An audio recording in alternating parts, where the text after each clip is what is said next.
Iran Israel রক্তক্ষয়ী সংঘর্ষ শুরুর পর প্রথমবারের মতো জনসম্মুখে ইরানের সর্বোচ্চ নেতা আয়াতুল্লাহ আলী খামেনি। গত শনিবার তিনি অংশ নেন তেহরানের আয়োজিত একটি মহররম অনুষ্ঠানে। খামেনির উপস্থিতি ঘিরে দেশ জুড়ে সৃষ্টি হয় ব্যাপক আলোড়ন। দীর্ঘদিন পর প্রকাশ্যে এসে দিলেন গুরুত্বপূর্ণ বার্তাও। বিস্তারিত শিহাব ইসলামের ডেস্ক রিপোর্টে।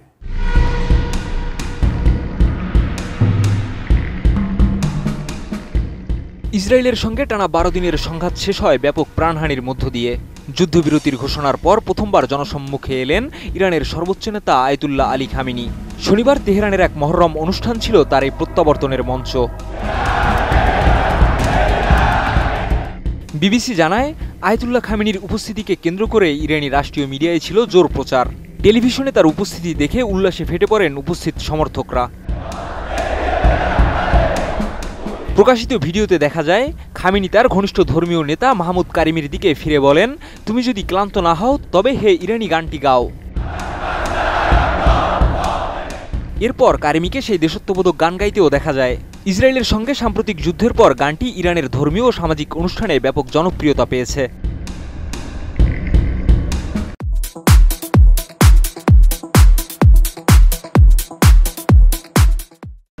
খামেনির কার্যালয়ের এক সদস্য তার এই আবির্ভাবকে ব্যাখ্যা করে বলেন, সর্বোচ্চ নেতার আগমনের সাথে সাথে হুসেইনিয়াহ অর্থাৎ আবেগ বিস্ফোরিত হয়ে পড়েছে, আর সেই আবেগের ঢেউ পৌঁছাবে তেল আবিব ও হোয়াইট হাউসে।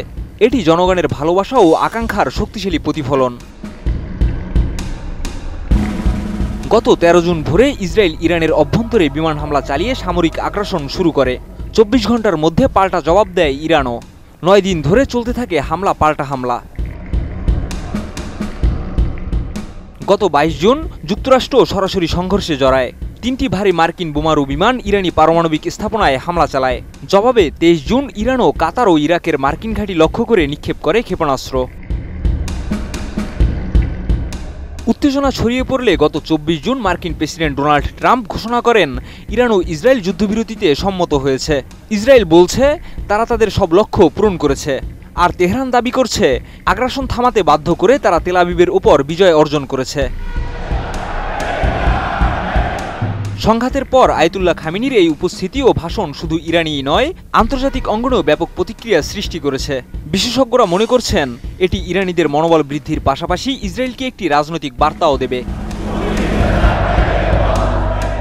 শিহাব ইসলাম, এটিএন নিউজ।